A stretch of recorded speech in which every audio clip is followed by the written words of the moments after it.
you should get an alert in Zoom. Let us have a quick look at our agenda for this evening. We will start with a short welcome and introduction now. Then Jan will tell us a little bit about Terraform and why we should terraform everything. Jan, I think you will answer the question why we should terraform everything if Terraform isn't enough. About 7:45, Leander will show us how to do things the Kubernetes native way with Crossplane. And then we have some closing words, and I will show you some upcoming events. Also, more snacks and drinks, and time for networking. Also, there's a bunch of merchandise right there at the entrance.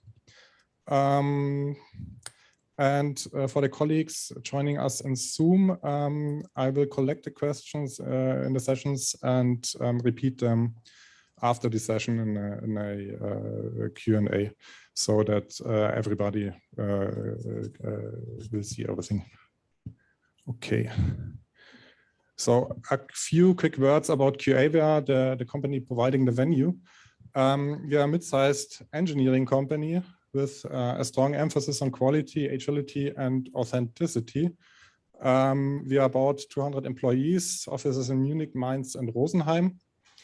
And we also are quite literally a great place to work, as shown by a great place to work and Kununu.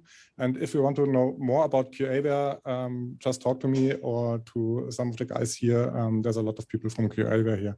Also, there are some colleagues from a training session from QAware also with us this evening. So let's dig in. I've created a small slide that shows the service offerings from the big providers, AWS, Azure, and Google Cloud, and also the infamous Cloud Native Computing Foundation landscape, also lovingly called Hellscape. I don't know why. And just appreciate the sheer size of this ecosystem in which we work. Each of these little boxes is an infrastructure component with its own API, its own configuration, its own bugs, and so on. And it's a full-blown zoo. You come to see the lambdas, and you leave with 3 full-blown monitoring solutions. And thankfully, we have helpful tools that help us keep this zoo in check. And we will learn a little bit about Terraform and how to extend it, and also about Crossplane. And first up is Jan. And yeah. Do you want to tell us a little bit about yourself, Jan? Sure. So my name is Jan. I'm software architect at QAware. I'm working here for about 7.5 years now. And I worked in a lot of different projects, software engineering, but also platform engineering. And as part of my role, I often encountered Terraform projects. And you will see in a few minutes why I want to teach you how to Terraform everything. So to start, I will have to get the screen sharing to work. And I'd like to ask if we have a headset instead of a microphone.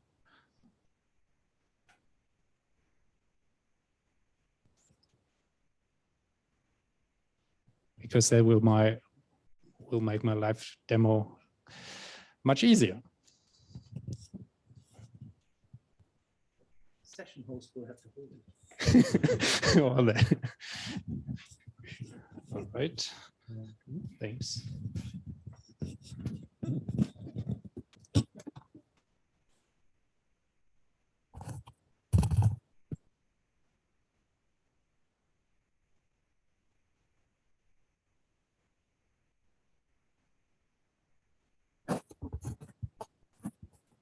Test. Okay, nice. So now we're ready.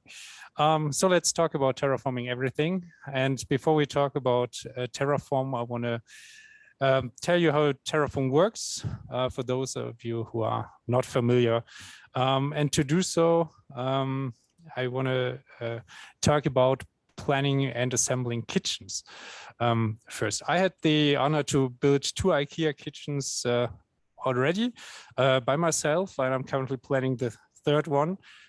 So you could say I'm an expert in planning and building kitchens. And obviously this qualifies me for talking about Terraform.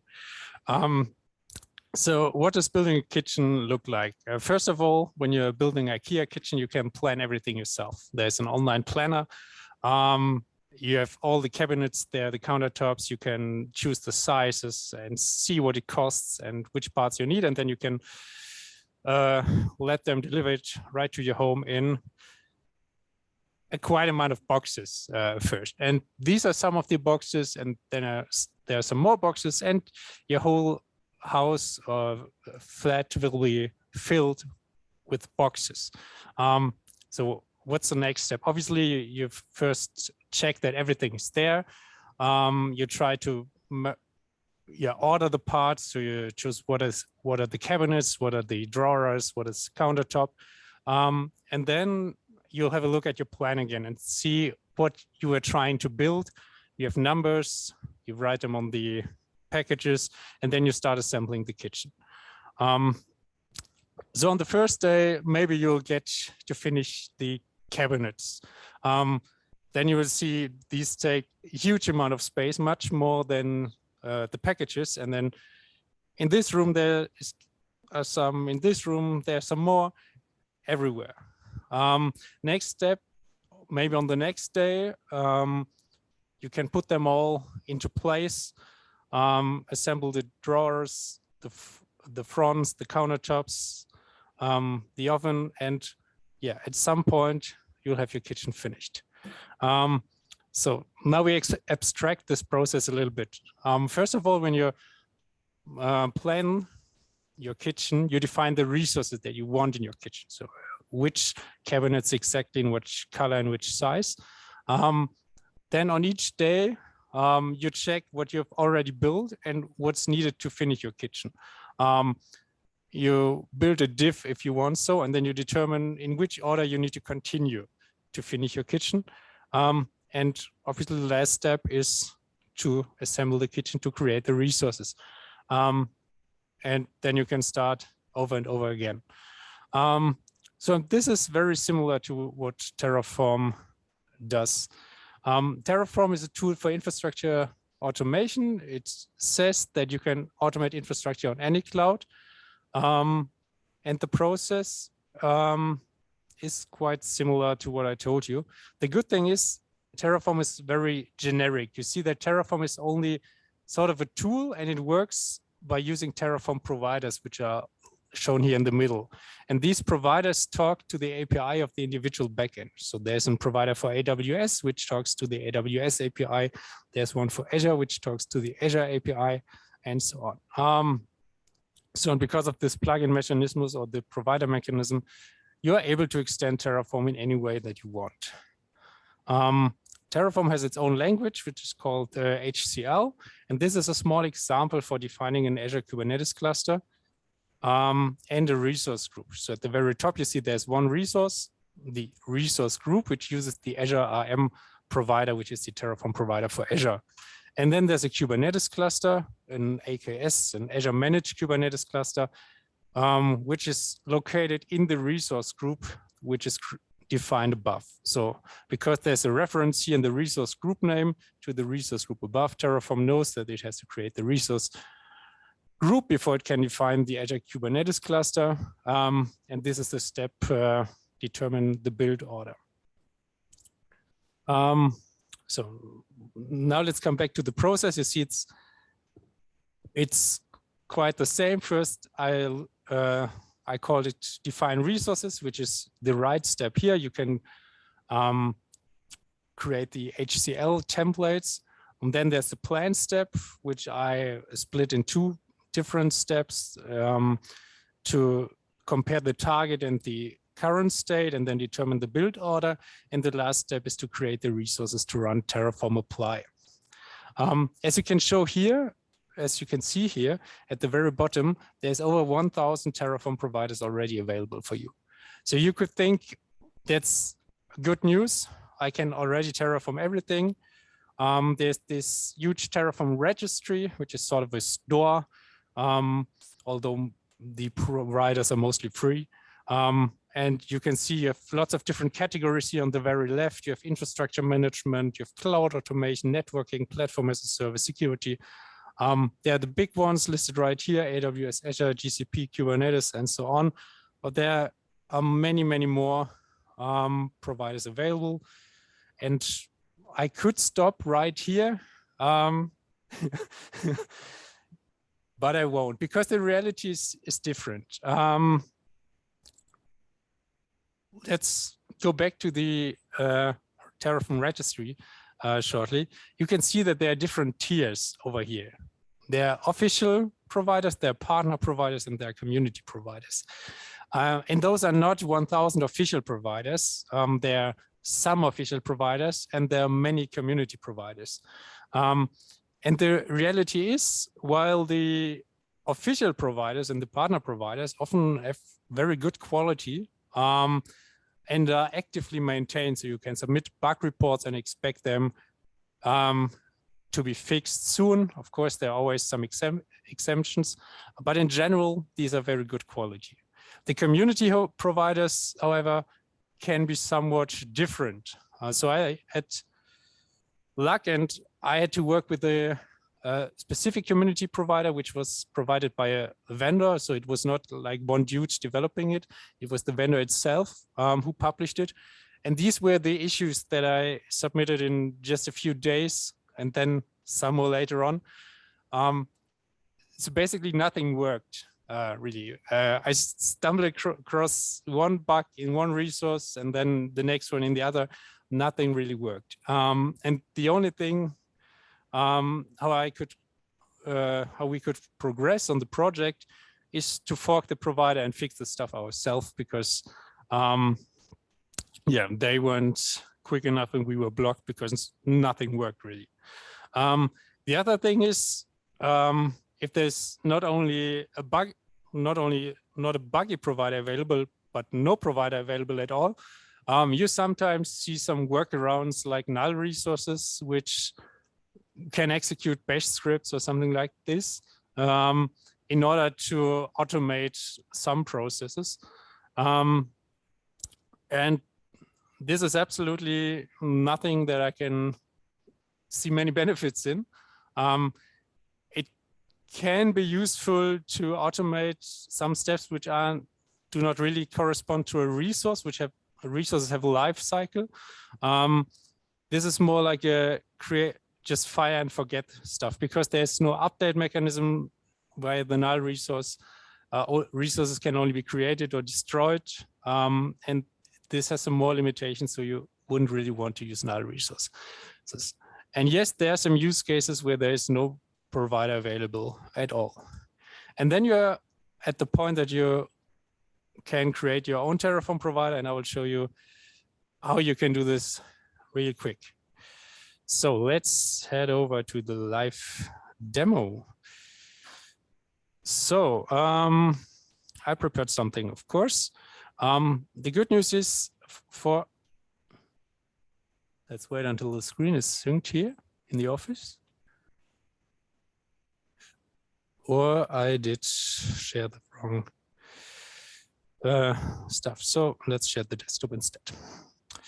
That's it. All right. So the good news is there's a provider SDK available by HashiCorp, who are the developers of Terraform, which is written in Go, and your provider must also be written in Go. A provider basically can be defined as these three attributes. A provider contains resources, data sources, and a schema. So this tells Terraform what resources, data sources the provider offers for you. And this schema defines attributes that can be set on the provider itself, like authentication information for the provider, like username, password, and API key, or something like it. And then there's the configure context function on the provider, which serves as an initialization function for the provider. So it can be used to instantiate an API client, for example, with an API key, or perform some other initialization steps, but mostly it's configuring the API key and the authentication. Now I want to build an IKEA kitchen here, and to do so, I think it's just called the kitchen application. I built a small Spring Boot application which offers you to build a kitchen via REST API. This is something that I absolutely want for my next kitchen. It's a little bit simplified right now. It's a little bit proof of concept. There's the kitchen itself, which just has the UUID in the name, sort of what you give the kitchen in the IKEA planner. Then you have the cabinet entity, which also has an ID, which has a color, a font type of the most popular IKEA fonts for the cabinets, and it's associated to a kitchen. And associated to the cabinets is the countertop, which also has an ID and which has one of the most popular IKEA countertop types, Eckbacken Karlbias Garab, and it's associated to one or more cabinets. So that's it.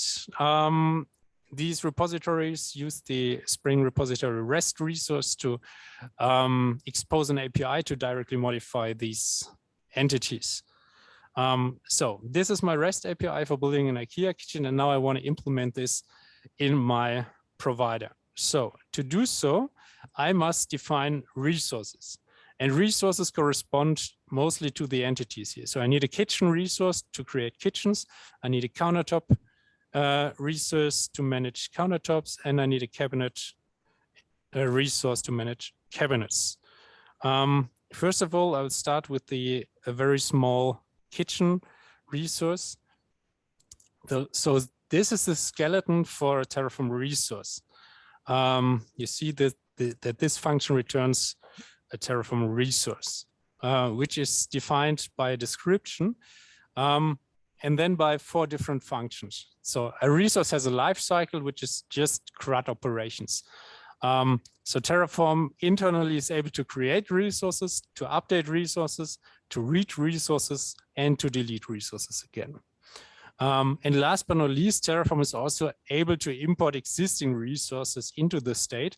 And this mostly works by just using the read function to read the data from the backend by its ID. So we have some functions here which correspond to these create context, read context, update context, and delete context attributes on the resource. So now we want to define the schema on the kitchen. And if we look back at our kitchen entity, we remember that we had an ID and a name field on the kitchen. So let's add this to our kitchen. Defines kitchen schema.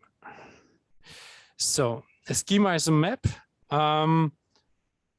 And we have added now the ID field and the name field, because that's the attributes of my entity.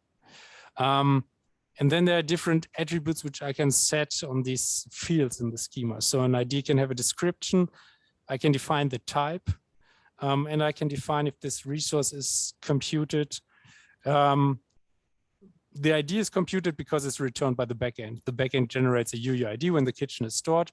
So the ID field is computed. Computed means that the user does not have to provide the ID as an input field for Terraform. Instead, it's just sort of an output field of the resource. The alternative is the required field. So the name is a required input by the user.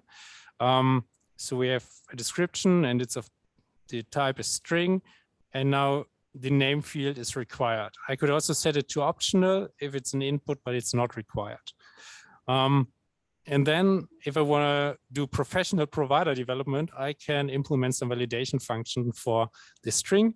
I can implement custom functions, but I can use the validation package as well to use some predefined functions like string is not empty.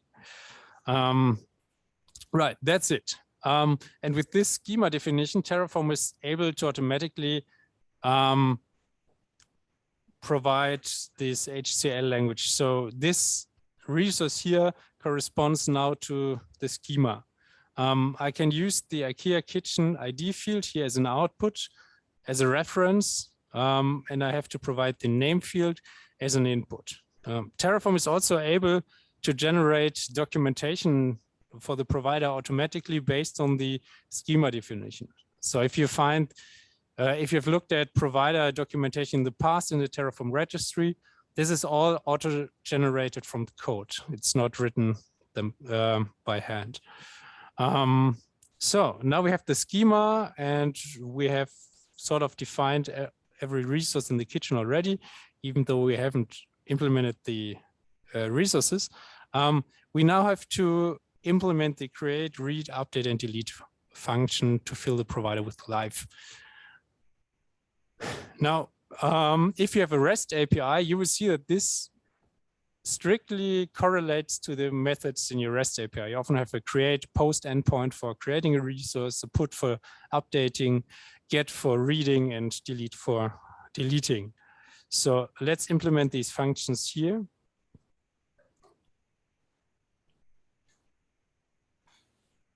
There we are. So let's look at the create method first. You will see right here, which is the central point, is that we're using our API client to create the kitchen with the name. In the read method, we use the get kitchen function of our API client. In the update, we use the update kitchen, which is put, and the delete in the delete. And then there's some stuff around the API calls. First of all, you can use the resource data parameter of the method to extract fields, to extract the values of the schema. So for creating the kitchen, we need the name. And by using the get method of the resource data and submit the name field, we get the value that the user has written in here. So this value right here will be my kitchen. Then we can call the API client. We do some error handling and return an error if there was an error in the API call. And afterwards, we set the output values on the resource. So this, it is enough to set the resource values that have been created or computed by the backend. So the ID should be sufficient, and this isn't really necessary. And then in the Terraform state, the correct ID is written down. Same thing for read. For read, we use the ID field as input. We get the kitchen, and then we set the name as output field. Because the read message makes sure that the remote resource has not been changed. So if there was a change in the backend database, if it wasn't my kitchen anymore, but your kitchen, then this will tell Terraform that it does not match what the user wants to be the name to be like. And Terraform will plan a change, plans to update the resource next. Updating is very similar to create, just that it uses the update kitchen method, and delete kitchen just uses the delete method of the API client. What you'll see also is that if you use the set ID field and set it to 0, then that will tell Terraform that the resource has been deleted in the backend and it needs to be created again. This is also something that you need to consider in the read method.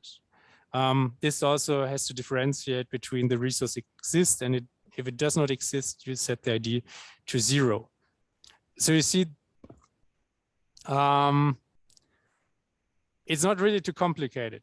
Terraform abstracts all functionality, the whole lifecycle management from you. You do not need to care about build ordering or dependencies. You just need to implement these 4 basic methods for each of your resources, and Terraform will take care of the rest. So quite easy, isn't it? It is, rhetorical question.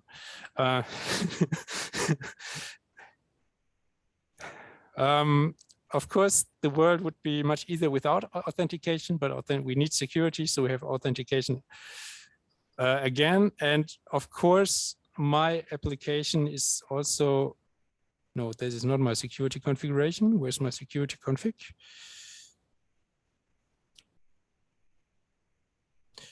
I do not have authentication. I need to check out this provision first. Now I should have a security configuration. There it is. And you see that I added basic authentication here with user nobody and password, which nobody is able to guess. So now we need to tell the Terraform provider that it should use these values to authenticate the API client. And this is very easy. We just need to extend the provider schema and tell the provider that it can accept the username and password as input. So if you look at the provider definition right here in our Terraform templates, we need to add these two additional input fields where the user can store these values.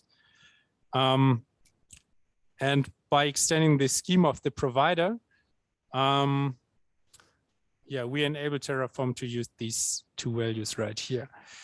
This schema, again, is very similar to what the resource schema looks like. You add the description, the required field, the type. And you should use the default function right here to tell the provider that it should try to read the values from an environment variable. So the user does not store the credentials in the Git repository, but he or she should make it available via environment variable. And you could use the default function to read the IKEA username or the IKEA password variable, or return nil as default if it's not set. And then the only thing that you need to do in the provider configure function is to read these fields from the provider resource data and configure your API client accordingly. And then the API client will use these credentials for accessing the resource, the backend. Right. So one thing that I didn't show you before is how to add the resources.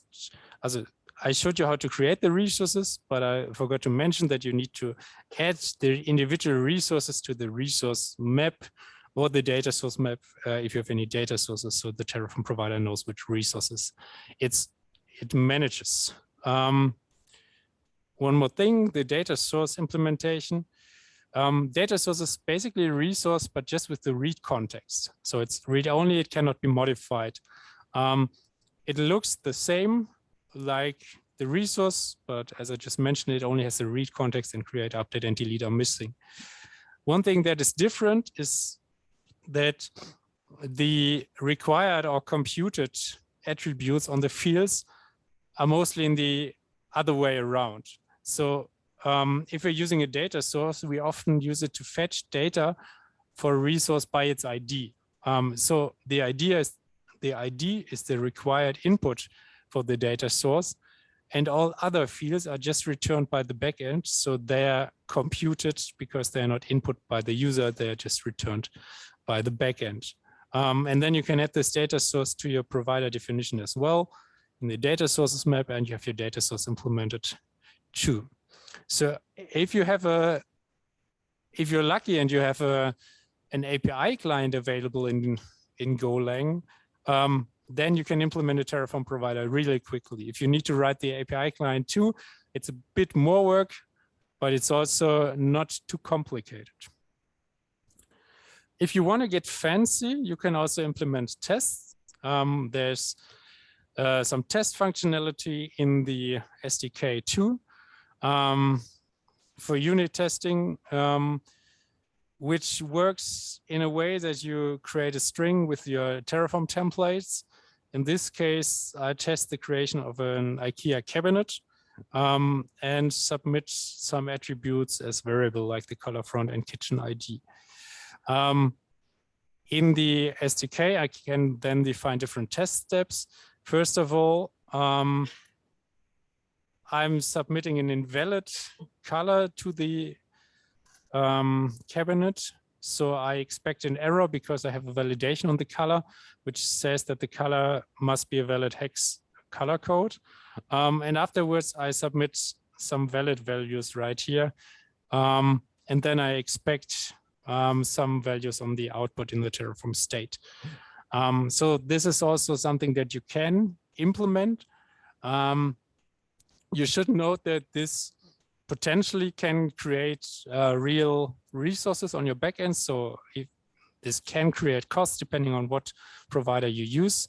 You can also implement a mock server in your tests too to avoid this.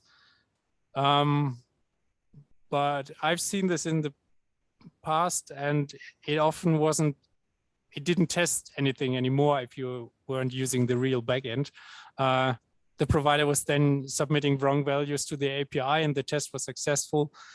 But the real usage was not possible. So I recommend using your real backend for implementing tests. Right, and that's basically it for the provider. I want to demonstrate now how you can debug it and use it. So I'm starting my kitchen application once more. And you've seen already that I have these Terraform templates here, and I'm using my provider. I'm using a local Terraform state. I've set the authentication information, and I defined my kitchen right here. But I have not published the provider to the Terraform registry. So this source cannot be found because I'm just developing locally. And because I just created the provider, I want to debug it a little bit to make sure that I got everything correct, that the values are submitted correctly, and maybe to fix some bugs. So what I can do is I have to go to my provider main function. And this is an executable. So if I debug it, the provider now is running in the background. What you have to know is that you need to set the debug flag so the provider keeps running in the background. Otherwise, a provider just expects to be called by Terraform for a specific operation and then it quits. So for debug mode, you have to set the debug flag to true, and you can do this, for example, in the run configuration right here. So now the provider keeps running, and you'll find this snippet right here, which tells a running Terraform instance to use the debugging instance of the provider. So you have to make this available as an environment variable right here. And I don't know why it copied this in a strange way. So copy it again. I don't know, my shell is a little bit broken right now.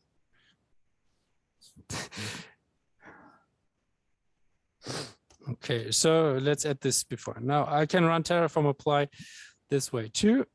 You will see that Terraform uses my provider and it defines the resources that it wants to create. If I say, yes, Terraform will create the resources in the appropriate order, the kitchen first, then the cabinets, and last the countertops. If I'm modifying anything, so if I change my kitchen to 1 and I run the same command again, you will see that Terraform detects the change automatically and says that the kitchen name must be changed in the backend to kitchen 1. I can apply this. And if I want to change it back and I now want to make sure that everything works as expected, I can go to the resource kitchen and set a breakpoint, for example, on the update method right here. I can run it again, say yes, and it will jump straight into the breakpoint. So I'm able to debug this very easily. I see that all the values, and that's it. So debugging is very easily locally again. One thing that can be a little bit tricky is if you want to make your provider available for your other users or your other developers in your company. Then you either have the option to publish it to the Terraform registry, which by default means that your source code must be on GitHub and it must be publicly available. So it depends. If you're building it for a product, you obviously want it, but if you're building it for something internally in your company, then this mostly is not what you want to achieve. Then you have two options. Option one is to buy a subscription for the Terraform registry. Then you're able to submit private providers. If your company does not want to buy a subscription there, you have to find another way to make the provider available within your company. And of course, you can have a Git repository and every user can check out the provider and press debug and then export this variable, but this is not really what you want to have, especially if you need to make sure that it's the correct provider version or the correct revision of the repository. So what we did in the past was to build a small Docker image with the provider integrated. So this Docker file right here, it's a multi-stage Docker build.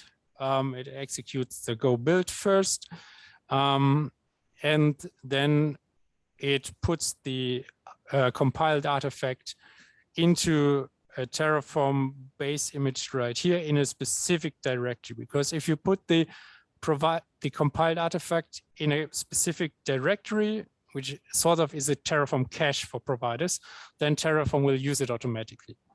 So you could do this locally too, but we decided to put it in a Docker image so we can tag it, and then we have a Docker image for provider version 1.0 or 1.1, and it's just versioned.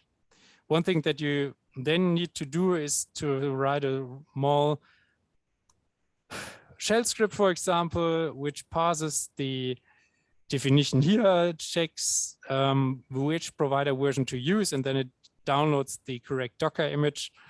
And then it runs everything that you have added before. So you would call it like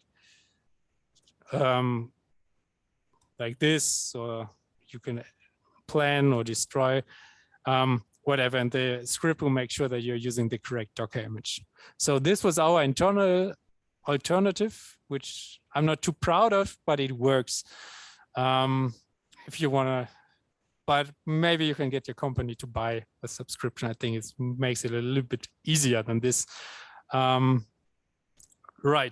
So last but not least, I want to prove that my REST API really works and that I'm able to build the kitchen with it. So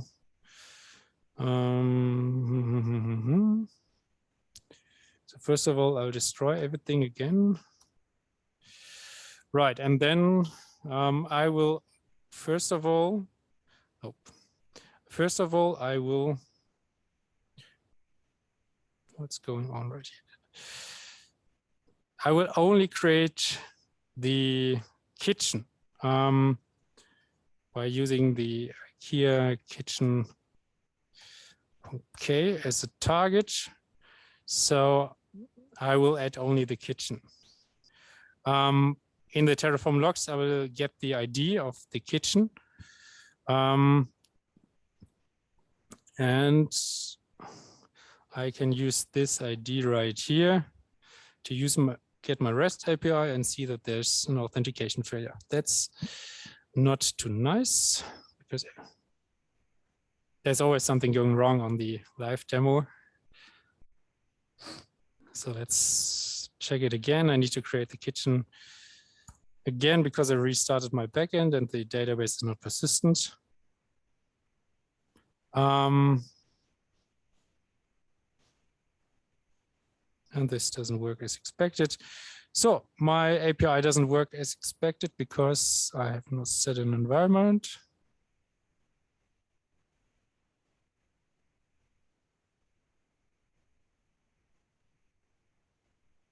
No, then forget it. My API doesn't work. Yeah. In this case, oh, I didn't. Oh, yeah. That's a good point. That's a good point. So let's try once again. There's something. I get a response here. This is an empty kitchen, you see? As expected, as expected. So let's just add the cabinets to the kitchen. So cabinet 1, cabinet 2. So if I run it again, there are some cabinets, right? So last but not least, IKEA countertop on top. At the countertop again, execute it again. The pictures are getting bigger and bigger. There's the kitchen. Everything straight from a REST API.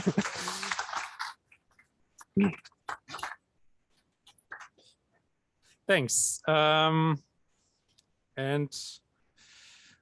that's it for my presentation. I think we have a few minutes for questions before we jump over to Leander for his talk. So, how much is this Terraform private? I don't know.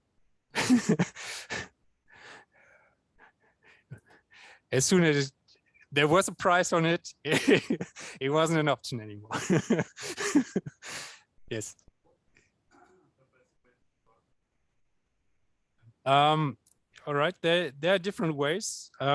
First of all, as I showed, you can use environment variables for it, but you can also use variables. So you could define like a variable username here in your TF-vars,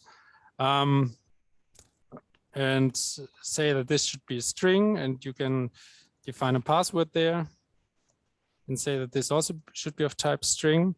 And then in your provider definition, you could use these variables right here.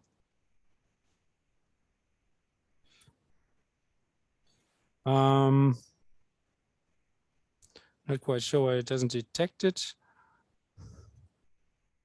Nope. Oh, wrong.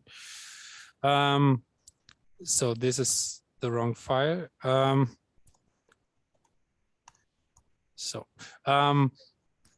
It needs to be a Terraform file for defining the variables. So now we have defined the variables and it detects it. And then another option would be to define a TF-vars file, which you can use to define these variables like this. And then you could add this file to git ignore, and everything would be fine. So this would also be an option. You can also pass it via command line again, but I find it easier to be able to just run Terraform apply without needing to pass them every time to my command line. Right. The question was, what about HashiCorp Vault? For using these as input. I haven't used this in the past. I know that you can use Terraform to automate to accessing the vault, but I'm not sure if you can use it as input for credentials. Do you have an answer to this? No. Yes, but I haven't seen it. I think you're using the vault more for the automated management of secrets, like to store secrets, and not. I think these are more personal secrets, which you would store in your personal password manager. So I'm not sure if this is the use case of HashiCorp Vault. Yeah. Well, it's not a question, just a few notes. So you could save some time by generating open API spec from REST API and just loading it into provider schema. So you could reduce the time required to write all that code. That's a good point. Thank you. Yes, if there's an open API spec available, I think this would be a good option to have it a little bit easier. Thanks. Any other questions? Any questions remotely via chat? I don't see any in the chat. Are there any questions?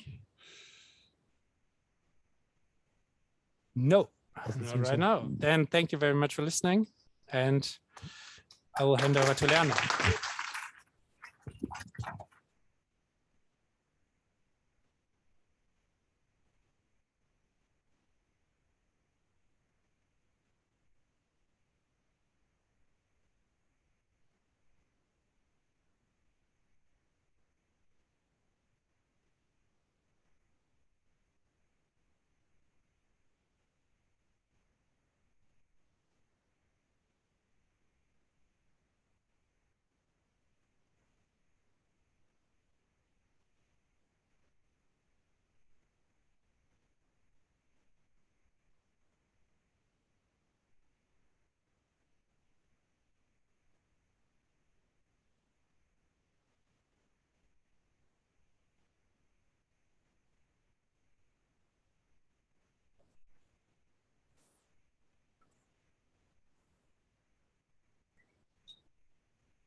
Ramesh?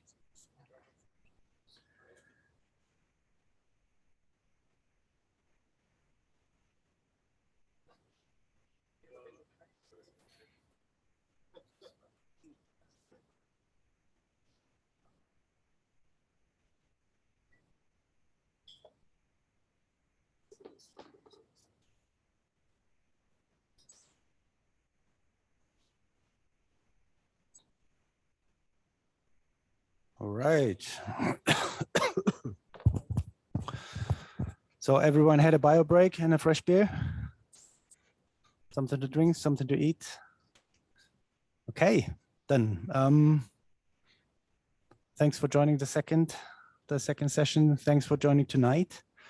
So I will show the total opposite of what Jan just showed you, all right? I will show how you can create infrastructure not using Terraform. Not that I don't like Terraform, but I will just show you an alternative approach, and I'll tell you why that is kind of maybe something you should consider, okay? And I will show you how you can create your cloud infrastructure using different tools.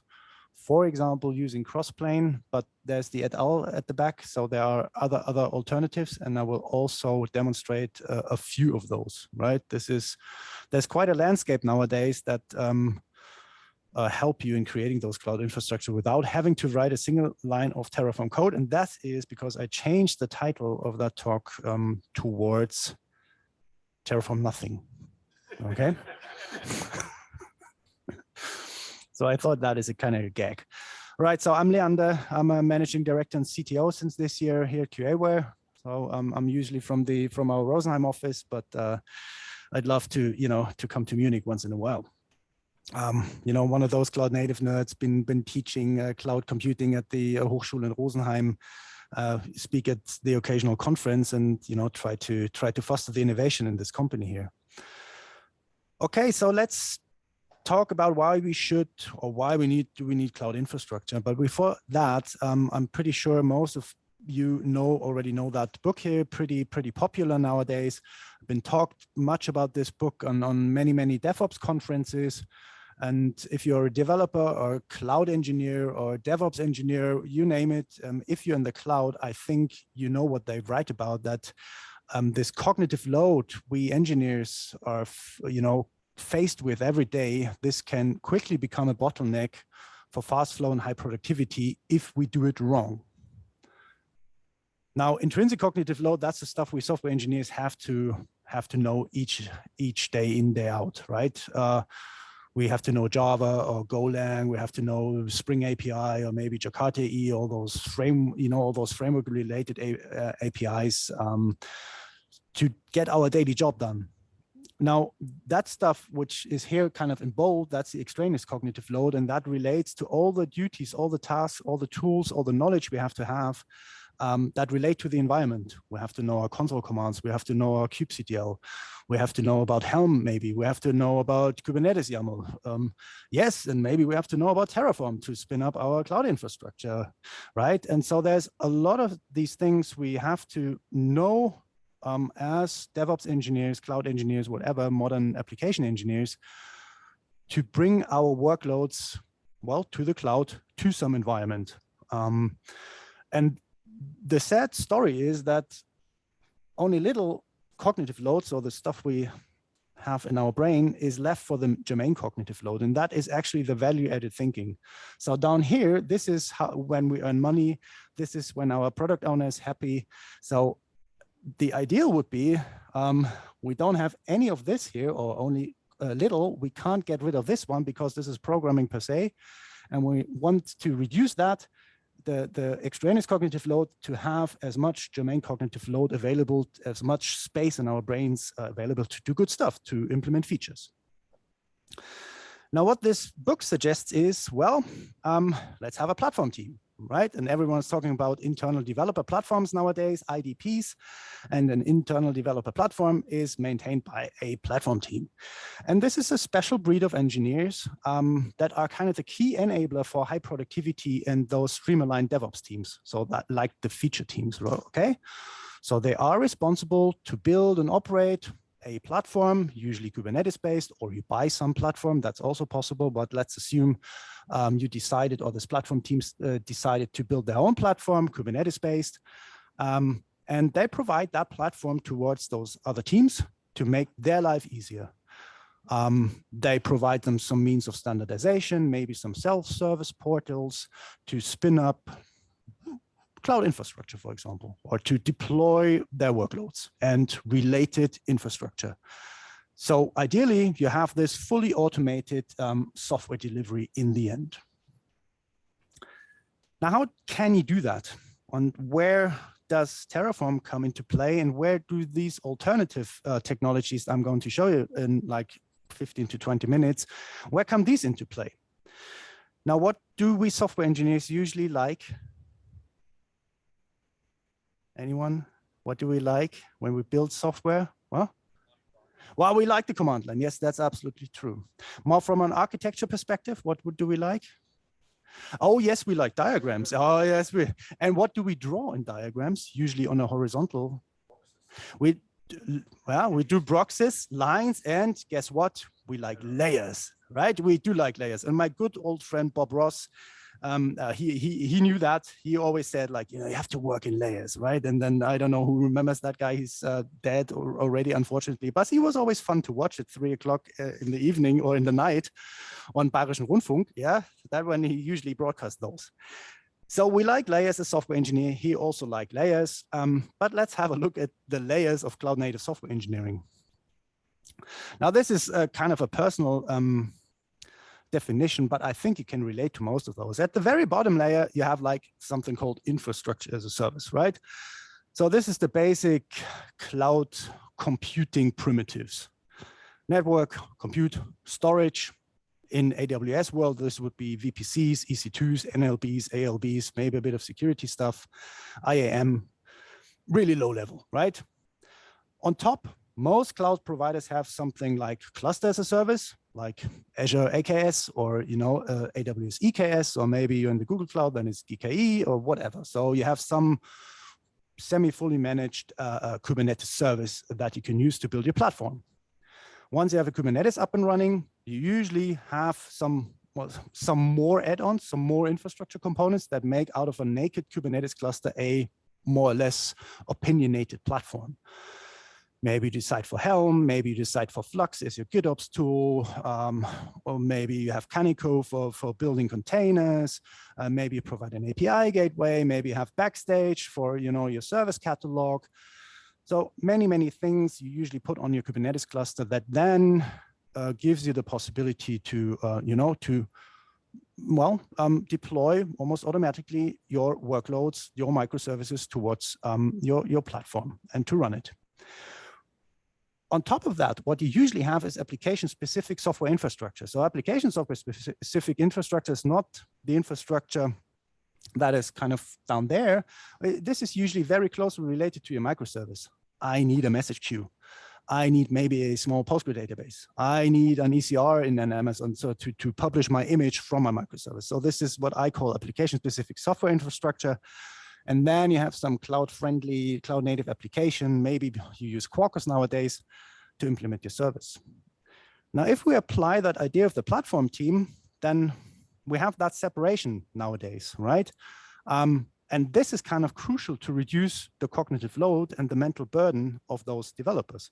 I mean, the cloud platform engineer, he does not need to know any Quarkus in an ideal world, right?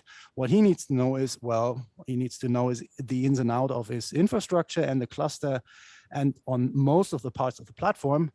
And the cloud native platform engineer, he needs to know Quarkus. He needs to know some specifics about the software specific infrastructure. And also he needs to know some of the APIs that are offered by the platform so that he can deploy his microservice. Tooling wise, down here, you have Terraform. When I do Terraform, then usually I do it with TerraGrunt, which makes it a bit nicer to handle, especially when the project gets bigger. But this is just opinion. And the big question now is, what do these guys up there, those application engineers, do they also need to know Terraform? I would argue, no, they should not. Otherwise, this cognitive load thing hits again, because then suddenly they need to know the ins and outs of Terraform. I mean, Jan is a pure master there, but I know very young software engineers that are like overwhelmed with all this stuff at the top 2 layers already. Why should they now be experts in Terraform again? And this is basically what that talk today is about. What are alternative cloud native, Kubernetes native alternatives to Terraform that basically do the same thing as Terraform, to spin up infrastructure, to spin up this application-specific software infrastructure, but the same way, applying the same way as you as an engineer would have to do as deploying your microservice. Well, yeah, we just had one from the audience saying like CDK. Yes, that's also a valid approach to deploy cloud infrastructure by leveraging the same, ideally the same programming language as you implement your, your microservice. Also a valid option. Also a valid option.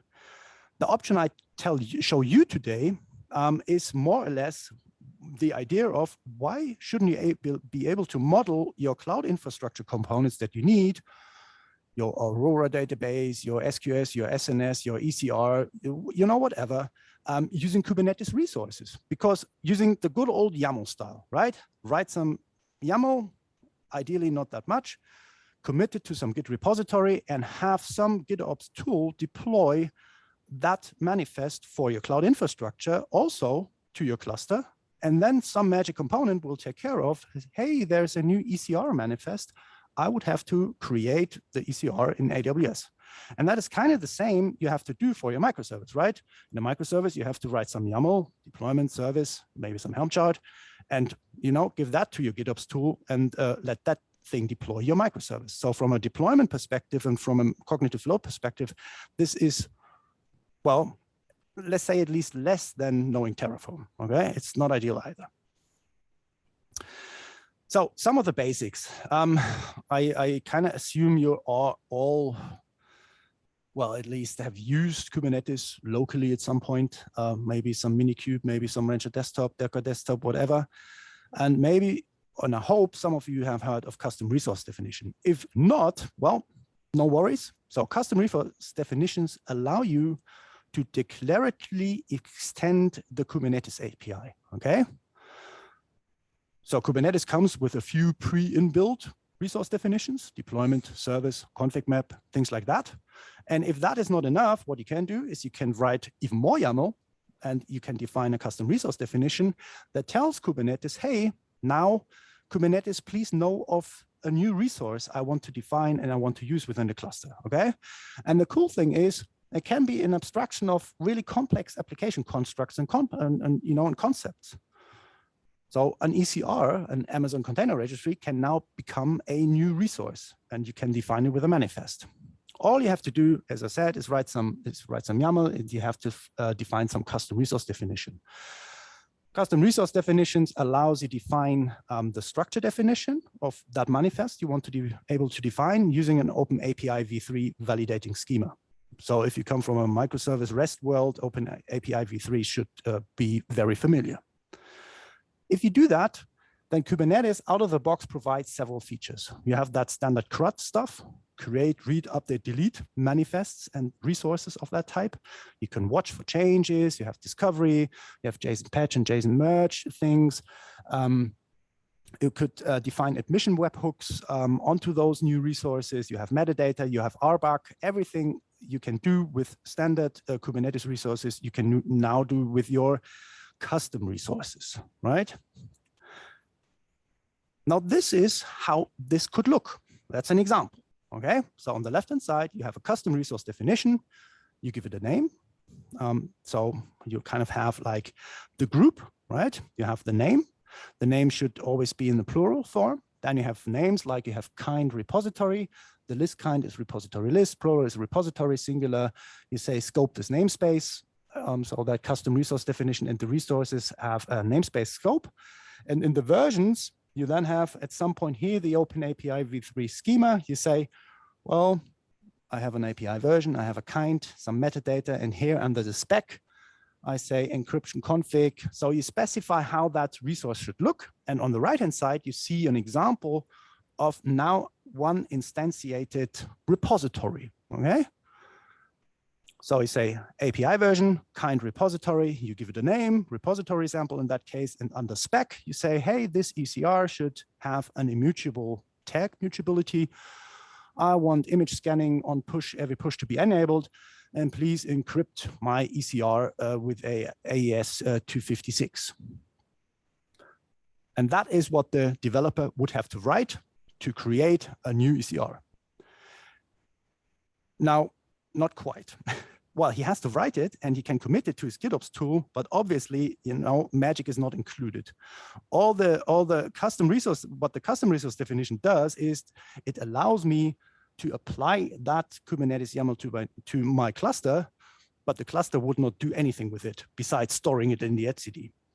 Okay, so I need some mechanism, some logic to transfer this thing here. I need something coded that translates that manifest to, well, probably some AWS API calls and tell AWS, well, create that ECR for me, please. Okay, and this is where that guy comes in. Okay. And obviously, yeah, operators are everywhere, okay?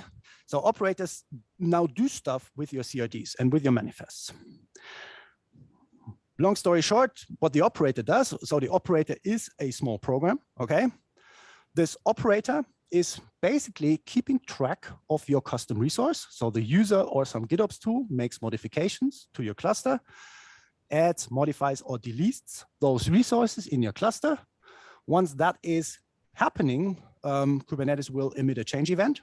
The operator can register for those change events and then say like, something new added or deleted or modified, and then kind of do its magic and do its logic and adjust the current state. And this adjustment is basically just keeping in sync this cluster state with the state of my AWS account. So if I add an ECR, what the operator has to do is create the ECR in AWS via some API, changing and deleting it. So that's pretty much what it has to do. In case you're interested, well, you can implement that yourself, okay? I'm not suggesting you should, but you can. There is something called the operator SDK, okay? That pretty much supports all the life cycle. So if you can program Go, then the operator SDK is your friend. You can pretty much generate using that SDI the 80% skeleton of an operator with 2 or 3 command line arguments and commands. And the rest of the 20% is just the logic to, you know, plumbing in the AWS Go SDK, for example, to create ECR. If you don't like Go, I just learned a few days ago that Red Hat has released a Java version of that operator SDK. So if you are well suited in Java, then use the Java operator SDK, and then you can stay in your most favorite language to implement that operator. In case you care and want to have a look, okay, this is not much code. Have a look at that repository. This is the actual implementation, working implementation of the AWS ECR operator. It's a MIT license, so please don't call me if it breaks things in your cluster. Okay, now I see a few face palms. Okay, now here's Jean-Luc Picard. My most favorite, he says, are you serious? I mean, come on, isn't there something easier, right? I mean, I love programming, but there are a lot of smart people out there that probably have done the same thing and a lot better than I did. And not only for ECR, for all those other cloud resources as well. Now, good news is there are, okay? So, hello. We have a late arrival. So everything I show you is pretty much in the first repository, okay, where it's all about, where I have like a lot of demo instructions that help you in spinning up a cluster and you know, deploying Crossplane and deploying those other tools I'm going to show you in a minute. This is all part of something we call the Cloud Native Experience Lab. That was kind of an internal project, strategy project that we kind of did. Andreas helped me a lot, for example, to kind of experiment in building opinionated platforms different ways, okay? So also have a look at that repo if you like. There are kind of a few instructions on building like bare metal Kubernetes platforms. There are instructions on building GCP-based Kubernetes platforms and EKS-based Kubernetes platforms. No Azure showcase yet, but I'm not such an Azure dude. Anyhow, so this is the conceptual showcase, okay? And fingers crossed, this is a lot of demo today. This is what I want to show you, okay? So I have 2 clusters, or actually I have 3. I have my local machine with a Rancher desktop where I could have shown you that small implementation of my local operator. Well, regards in time, we're gonna skip that one and we concentrate on the real deal. So I have 1 EKS cluster running in AWS. I have 1 GKE cluster running in the Google Cloud. On the right-hand side, you see the Google Cloud cluster. I have something deployed called the config connector. Okay, this is Google's answer, Google's opinionated in-house answer to, creating Google Cloud specific infrastructure from a Google cluster using the Kubernetes YAML way. I have Crossplane installed. Crossplane is a more generic approach to doing exactly the same thing, meaning that Crossplane can provision infrastructure in Google Cloud, in Azure, in AWS, for example, and we will do that.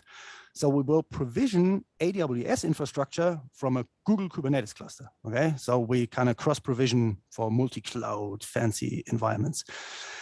Everything is Flux enabled. So this is my GitOps tool. On the left-hand side, you see the EKS cluster, also Flux enabled. I will give you a brief demo of something called the AWS controllers for Kubernetes. This is the AWS answer towards, provisioning AWS resources from an EKS cluster. And well, actually, I have not set up that today because this is quite some work, but I will briefly talk something about cluster API. This is basically using Kubernetes to spin up other Kubernetes cluster, also the declarative way, okay? You write YAML and you commit that YAML to that cluster, and then that cluster as a C cluster will provision other clusters. So this is kind of then the top league. Okay. So Google Config Connector add-on. Anyone? Show of hands. Who's using Google Cloud? Yes, Andreas. Thank you. And yes, both of us. We have to. Yeah, Google Cloud. I do most of my demos in Google Cloud because Kubernetes clusters, they spin up in 4 minutes compared to other cloud providers where it takes like half an hour or so.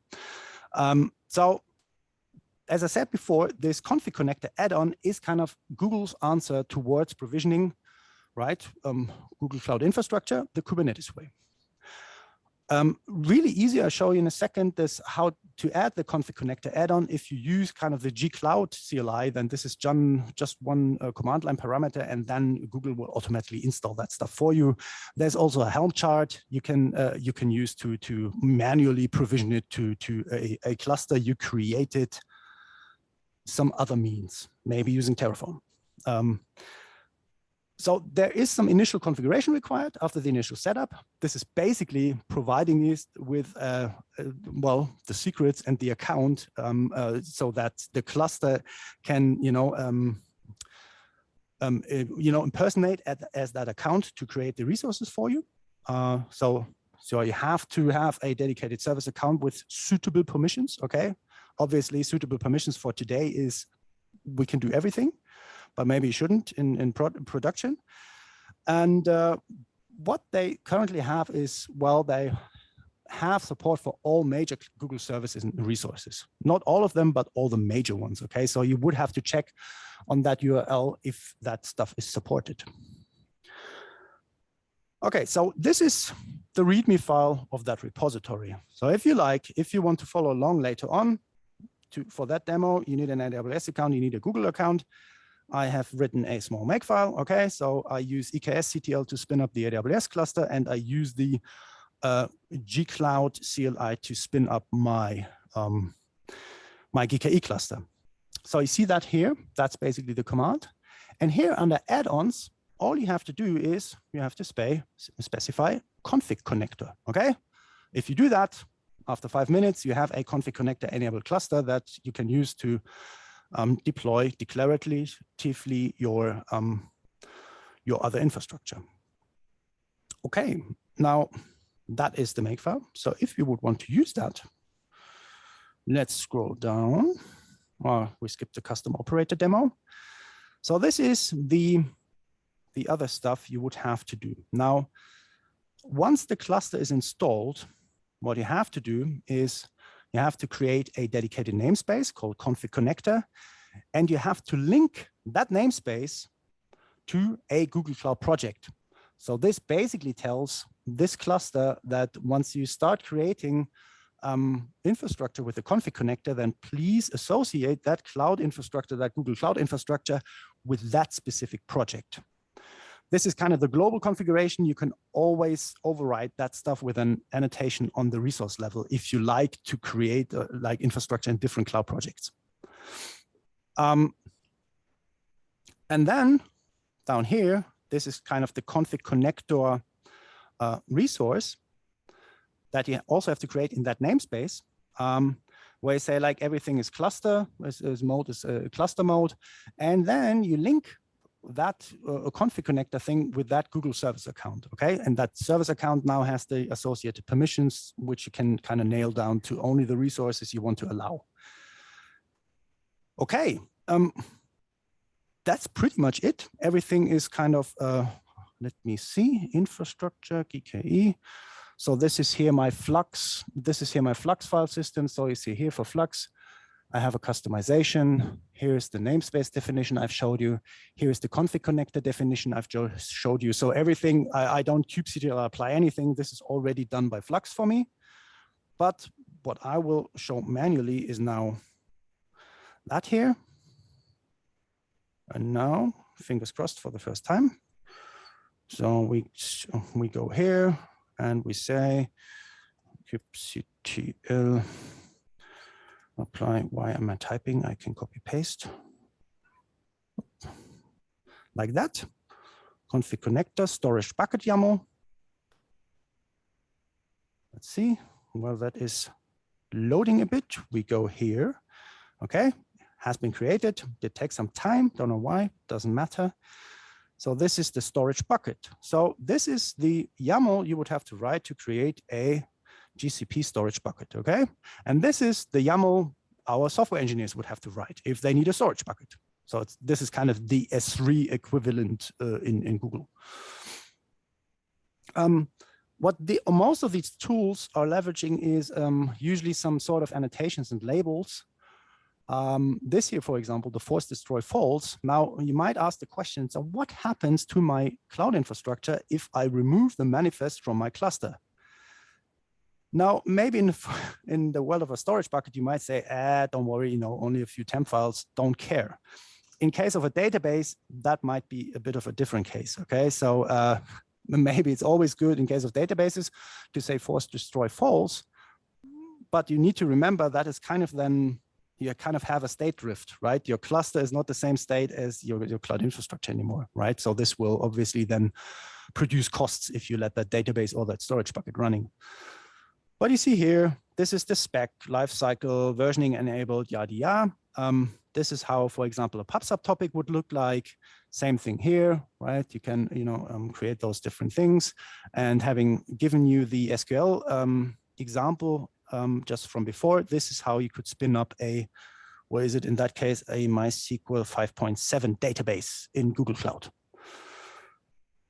So going back, whoops. Going back here, we delete that JSON. So if I say that command, oops, up. So if I now say G Cloud Alpha Storage LS, let's see, it should at least give me back, hey, this is here. I have one storage bucket at Google. That is, or maybe I scroll up a little. Here, that is the name we just created, that storage bucket. Okay, so if I say kubectl delete -f. Oh, wait, because I say force destroy false, it will probably not delete it. Well, we'll see. We'll see. Can I somehow, Andreas, can I somehow hide that shit up here? That stupid bar? Where's the video panel ausblenden? How can I hide the Zoom thingy? Oh, that's Control Alt Shift, huh? Yeah. Oh, that is, it's quite annoying. Okay. Anyhow, delete my NFF. Where was I? Yep, now it's gone again. Okay, so we say that. So that is kind of the Google way of doing it. Okay. Now, guess what? If there's a Google way of doing it, this is the example I just showed you. So I'm going to skip that examples thing. There's obviously also an AWS alternative to doing exactly the same thing. And this project is called Amazon Controllers for Kubernetes, or in short, ACK. And it's pretty much the same, okay? It allows you to declaratively provision the Kubernetes way infrastructure running in AWS. They take a slightly different approach. With the Google thing, you have to install one thing and you can provision everything that this operator has to offer. It was, I think, like 75 different resource types you can provision technically. ACK in that sense is different because for each and every infrastructure you want to support, you have to have a separate operator, a separate controller, which is kind of, from an ops perspective and platform perspective, slightly better, I think, because as a platform engineer and a platform operator, you can now say, hey, I only want to support ECR, I only want to support SQS, and I only want to support RDS, nothing else, okay? So you can trim down, you know, from a cost perspective, from a usability perspective, from a security perspective, at least, you know, try to reduce the chaos those engineers are probably doing in that cloud account. What they do leverage is something called URSA, so the IAM roles for service accounts. So for each and every of those controllers you install, you can associate the really only relevant IAM permissions with something called URSA. So basically you attach a service account to a IAM role to a Kubernetes service account, and this Kubernetes service account then will only have the actual permissions you have given to that IAM role. Comes with Helm charts, okay? Right now it's 20 different controllers. You have to be a bit careful. They have kind of a strange release strategy. So you have a status called release, and then a lot which are still in preview and maintenance phase. So this is then up to you to decide, is it stable enough for our environment to use? Also, you find a lot of details and a lot of documentation on that link I give you here.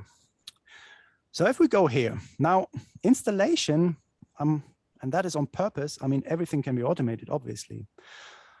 So I told you before, each and everything comes with a controller. So I have, in that case here, the ACK S3 controller. So that is the operator to provision S3 buckets.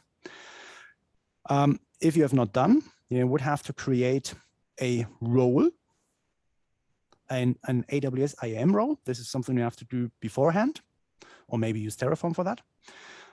Then you have to attach a policy to that role. In that case, we say, hey, that controller, oh, I shouldn't double click, that controller gets Amazon S3 full access. And then with the next thing, you have to annotate the service account. This is down here. You have to annotate the service account from that controller, given that role we just created, and then you restart everything, and now the controller deployment now is running with the exact permissions that are required to create S3 and nothing more. Okay, so security-wise, this is I think pretty neat. So if we go down here and we say, now let's see in which I need to quickly go. Applications EKS cluster, CD EKS cluster. Okay. So that's the ACK demo. And what we can now do is for S3, let's see. ACK. So let's see AWS S3 LS. So that should give me a list of all the S3 buckets that it currently knows. Okay, so this is what it currently knows. then we have a quick look at the EKS cluster, SCK. Let's see, we want to create S3.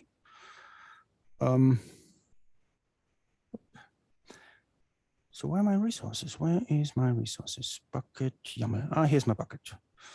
So we say ACK demo bucket, hello Munich, something like that. See, here is something a bit specific towards the uses of ACK. So this is what the YAML looks. For example, using annotations, you can decide in which region that S3 bucket should be created. Also, you see that we have a name twice. Okay, so we have the name of the resource and we have the name which is here in the spec. And this is slightly specific, right? The name of the bucket, of the resource bucket, that is namespace scope. So that needs to be unique in the namespace of your Kubernetes cluster.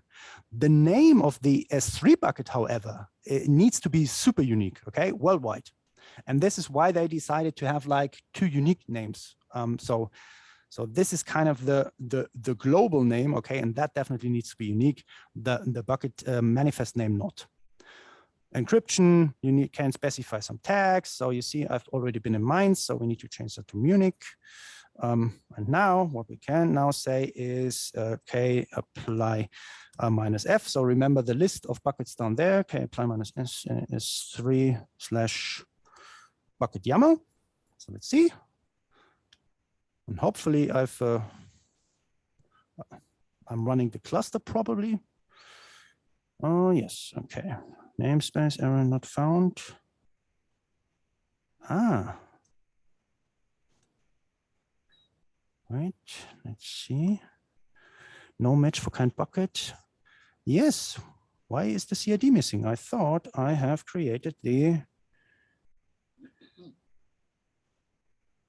yes, obvious, right? Error in front of the computer. Wrong cluster. So it's right now on the GKE cluster, but the ACK stuff is not here, it is here. Okay, so switch context, we try again. Ooh, glad that worked. There's S3 LS. Oh no, S2. There's no S2. S3.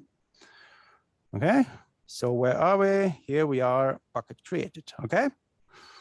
So this is now the play between AWS CLI and the other stuff.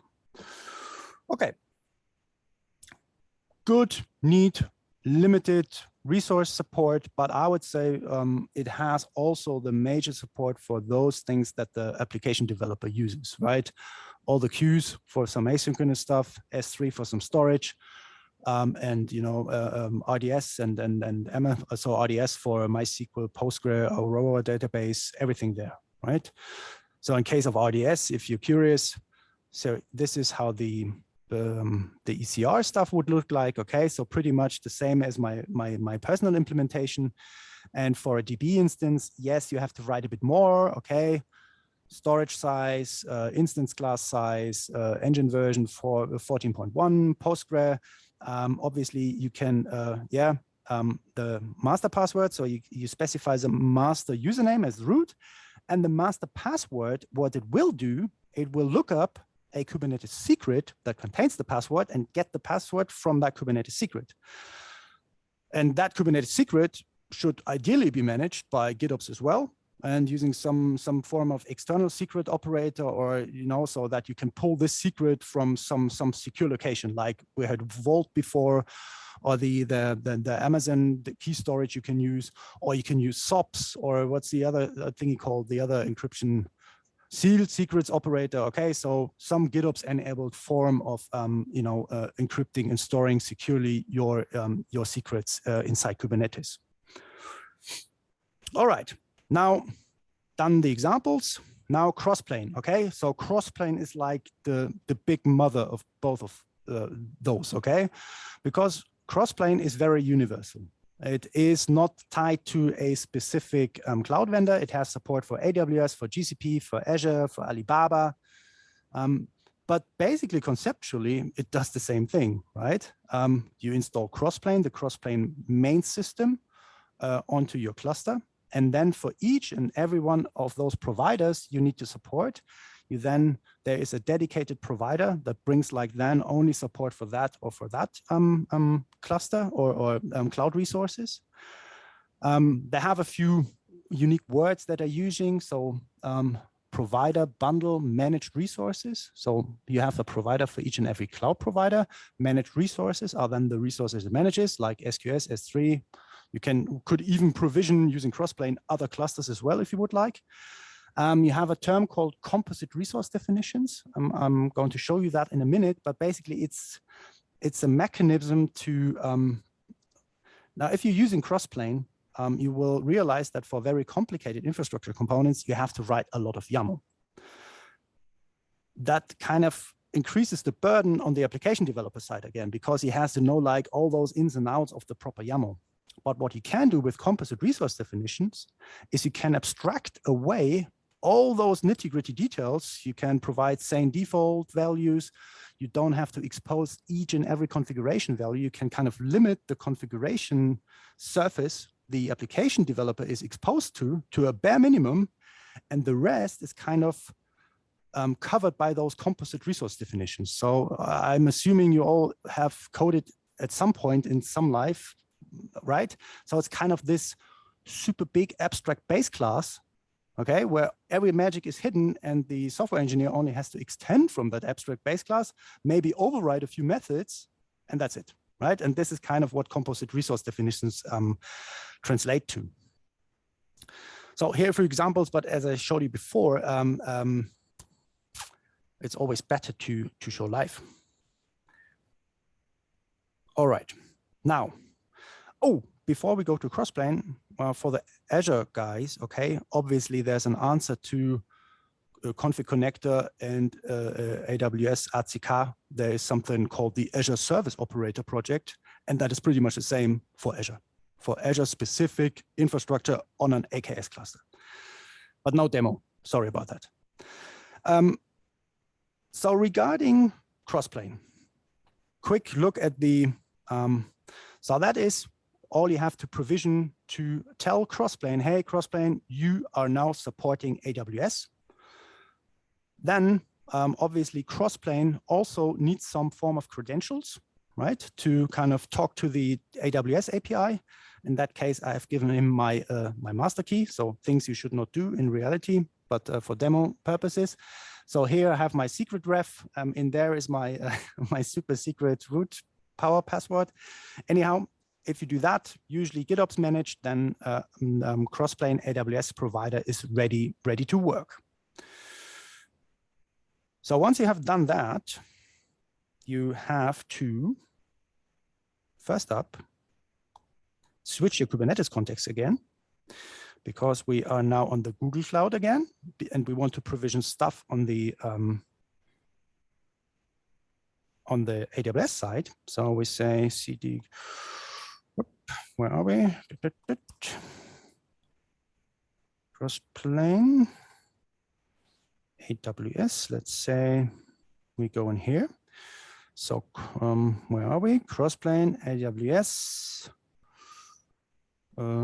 examples, S3. This is the bucket definition I've showed you before. CNN, we say CNN Munich, 23, CNN Munich, 23. Europe, you see here again. I mean, the YAML is slightly different to what I've shown you previously, but if you look at this, I'm very convinced you can make sense of this. Right here with an annotation, I specify the external name. That is the name that needs to be unique in AWS. Using labels, you can specify the region here, or here the location constraint. This is the region. And here I have the deletion policy. This is the stuff I mentioned before. So in this case, deletion policy delete says, if I remove the resource from the Kubernetes cluster, please also remove the S3 bucket from my cloud provider.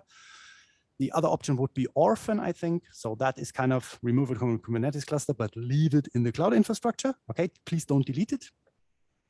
Server-side encryption configuration. And down here, I reference the provider configuration. This is the stuff I created before. Okay, so given that, we save those changes, and then examples, and we say K apply -f S3 bucket YAML. This is now on the GKE cluster, on the Google cluster. It says created.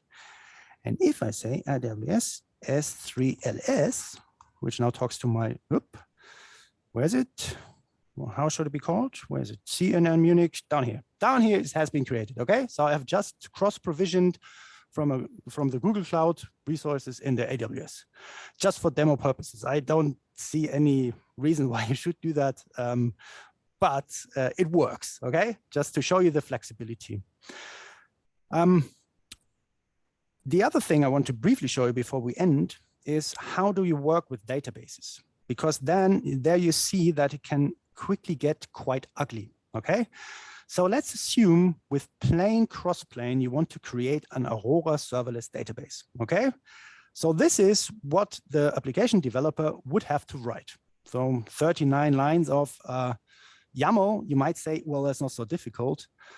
The problem is that for RDS specifically, there are so many options you can choose, and unfortunately, you cannot combine certain options with other options.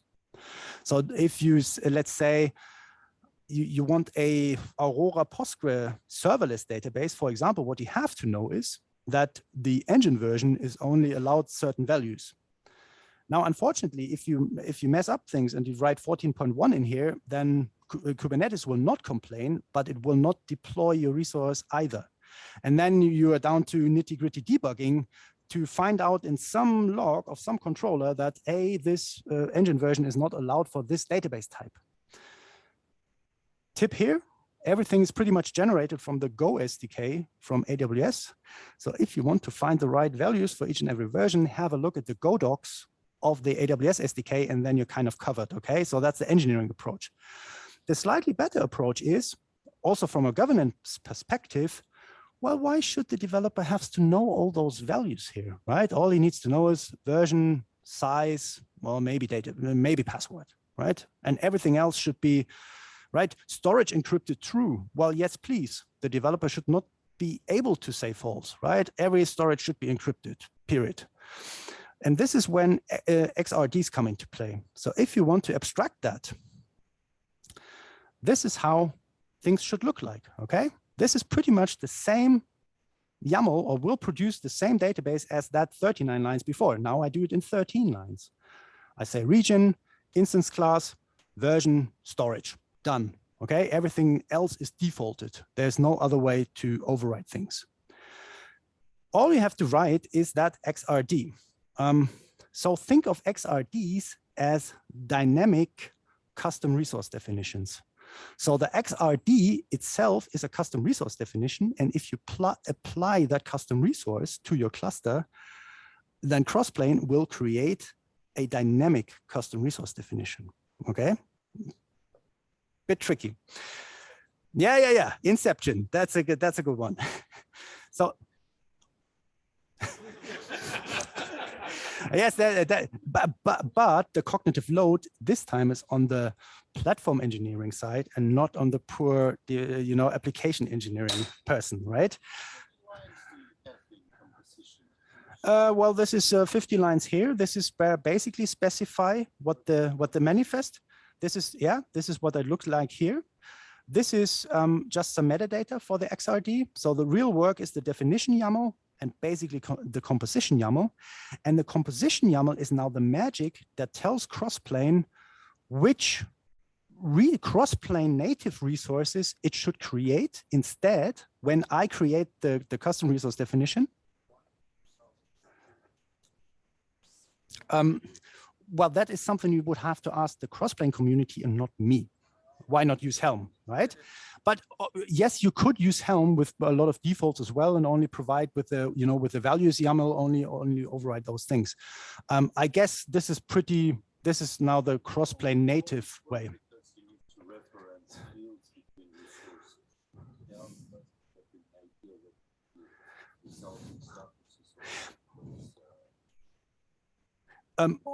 Well, this is a good discussion spinning off right here. Let's take that offline for 5 minutes, then I'm done, and then we have a wild chat, okay? But I guess you could kind of reference the values, but so I think it should work with Helm, but I think this is kind of also a smart way. So here you see those from field and to field paths. Okay, so basically you tell Crossplane the field for provider engine version from my, or DB instance class from my custom resource, please put that into the for provider DB instance class of the actual Crossplane native resource. Okay, so you can kind of copy paste the values. This is the simple form. You can modify values like here. You can say like, hey, please format that, use the value from that initial, and prepend Postgres. So you have certain limited functionality in functions, trim, extend, format, things like this. And once you've done that, you are now able to, to only write that. And I think this makes it a lot easier to use without using Helm, right? I mean, Helm comes with its own things, right? Cognitive load wise. All right, that is Crossplane in a super quick nutshell. The last thing I want to show you, but well, the showing is rather difficult. I mean, there is a dedicated official Kubernetes subproject called the Cluster API, okay? And this gives you the declarative API and means and tooling to provision, upgrade, and operate multiple Kubernetes clusters, okay? So all you need is one single Kubernetes cluster that is Cluster API enabled. Then you write loads of YAML to specify a new cluster. And with that YAML, this C cluster will then provision and manage, other small child clusters. So you have the big mother cluster and several small child clusters. That works in public cloud. This works on bare metal infrastructure as well. So this is, really powerful. This works for virtualized environments also. So bare metal, virtualized, and cloud providers. Pretty vibrant project, definitely. I could at least give you a quick brief glimpse on the cluster API. So this is the YAML you would have to write for a new tenant cluster, okay? So you have like the cluster definition. This is the generic part of a cluster, side ranges, network, control plane, and infrastructure ref. So the control plane is an AWS cluster. Here come the specific AWS specific parameters. Then you have the kubeadmin control plane. This is basically which tooling is used to provision the control plane, in that case, kubeadmin. You specify a lot more. So fear not, okay? I mean, this is 121 lines no one wants to write. I didn't, okay? There is a command line utility called cluster API, and then you say cluster API, generate cluster name. So it's one command line, and then you press enter, and then it outputs this YAML, and then you commit that YAML to your GitOps tool, and you're done, okay? So please don't write that manually. All right, I mean, this was a rough overview of, different ways you can manage your cloud infrastructure, the declarative Kubernetes way with no Terraform. Thank you.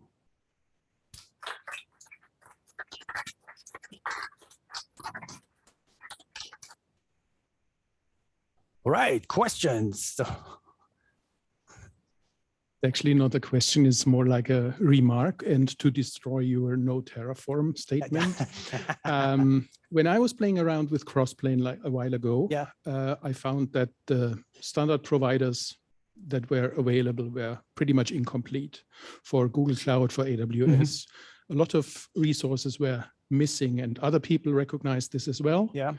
And then they found out. I totally know what you're going to say now, but please say it. Then they found out, hey, we have Terraform. We have a lot of providers in Terraform. Why don't we wrap them up and make them available as plugins to Crossplane? Yes. I think the project was called TerraJet. TerraJet, yes. So have you been using the native plugins or the TerraJet plugins? That was still the native stuff. Okay, not the TerraJet plugin, but you're absolutely right. I mean, they found out, hey, why not use the Terraform and generate code from those so that they are now compatible with everything Terraform offers, Crossplane will also offer, right? Absolutely valid remark. Thank you. Can you tell a bit more about your production cases where you used Crossplane? And I have another question. And that is also an awesome question. And well, the fair and honest answer is we do not use Crossplane in the production use cases we have. right now. I mean, all of our colleagues or the platform engineers, they pretty much do all the base stuff, all the lower layer, obviously with Terraform. Yes, Terraform is there. It's the kind of the standard. And since we're in AWS and we only have the requirement for only a limited amount of resources we actually want to offer, well, why not use the AWS stuff, right? So we use the ACK instead. Because S3 is enough, SQS is enough, database is enough, done. We don't need more.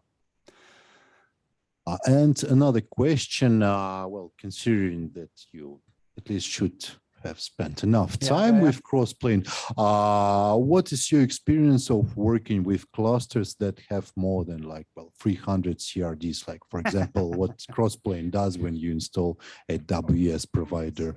Well, there used to be the time that having too many CRDs kind of flooded your API server and you could not do anything with the cluster anymore.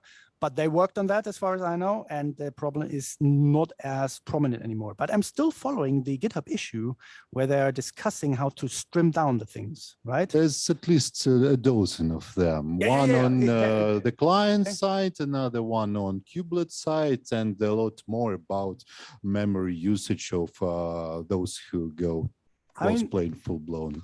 We just had a rookie camp back here where we talked about architectural, trade-offs. Each and every decision you do as an architect, right, comes with trade-offs. Nothing is for free. And if you, for some reason, decide I need the full-blown Crossplane, then you need to know what you're doing, and you need to have a huge, big cluster. Better you have a huge, big cluster than only a small one. Otherwise, your cluster is full with Crossplane. But I'm curious. I'm at the KubeCon in Amsterdam very soon. I pop by the booth. I'm pretty much sure they are there, and I'm kind of in close contact with the German product owner of them to see what the progress is, right? I mean, there's so many options. I did not show you the Pulumi operator, for example, right? There is a Pulumi operator. Well, you could use Flux to provision Terraform inside your cluster, right? So you have kind of GitOps enabled Terraform, for example, if you install the Flux providers. I mean, there's so many crazy options you can do to kind of suit your needs and suit your team or customer requirements, right? It's always good to have not one tool in your box and rather have like 5 or 6. Lerner. Yeah. Yes, it is, but it's fun also.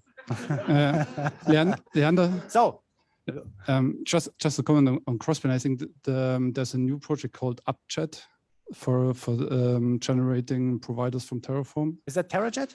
No, it's UpChat. I think. Yeah. And even another one. Okay, so we heard another and I think option. also on the scale with Crossplane, I think Swisscom is working on this because they are quite interested to use Crossplane. And a generic question to all of this: did you ever think about day 2 operations? How you can use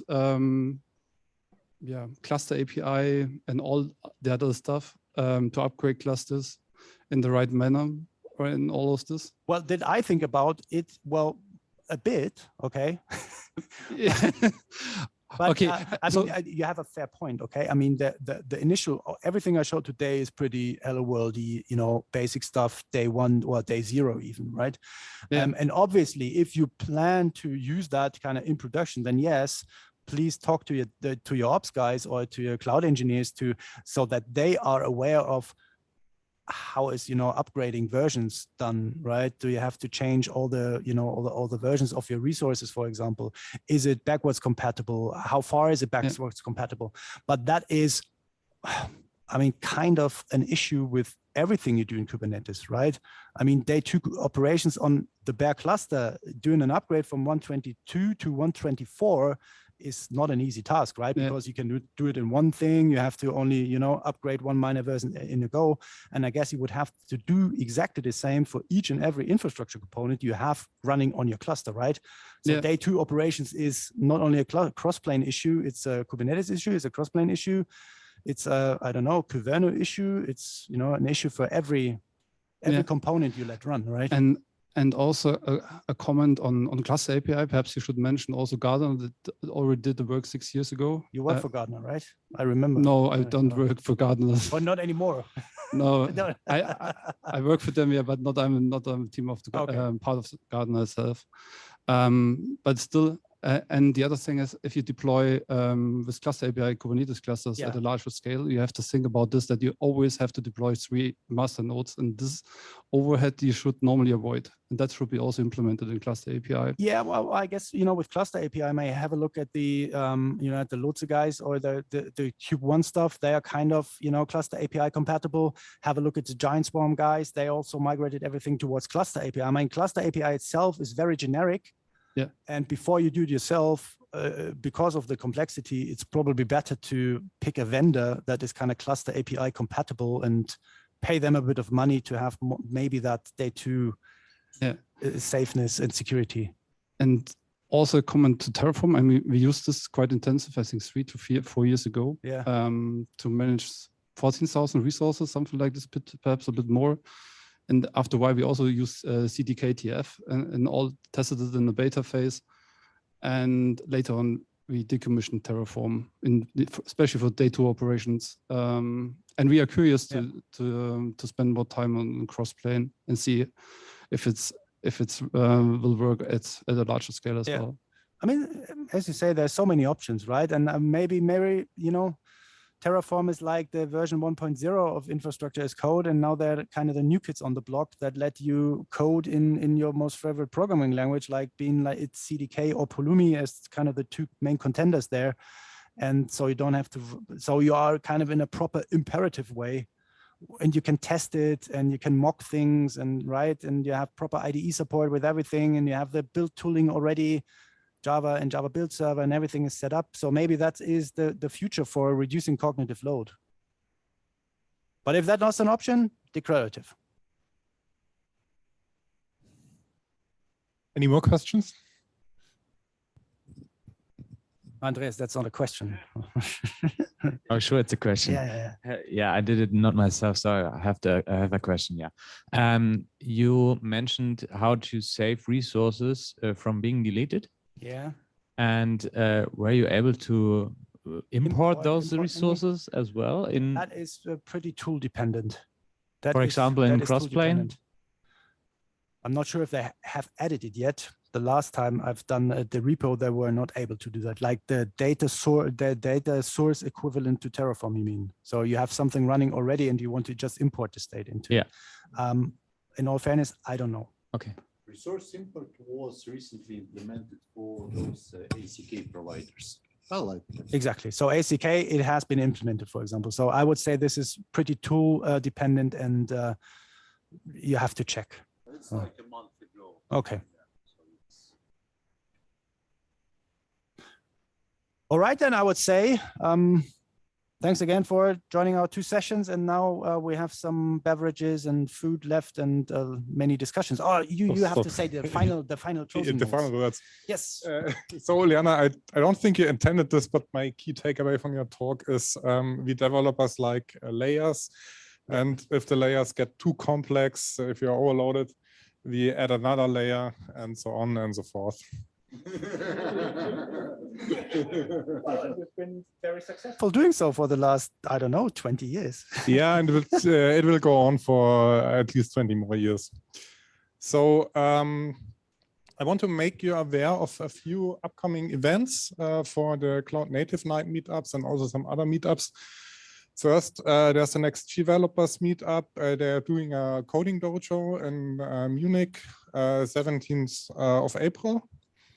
In Berlin, there's the Green Software Development Meetup on the topic of tools and best practices for sustainable development of software.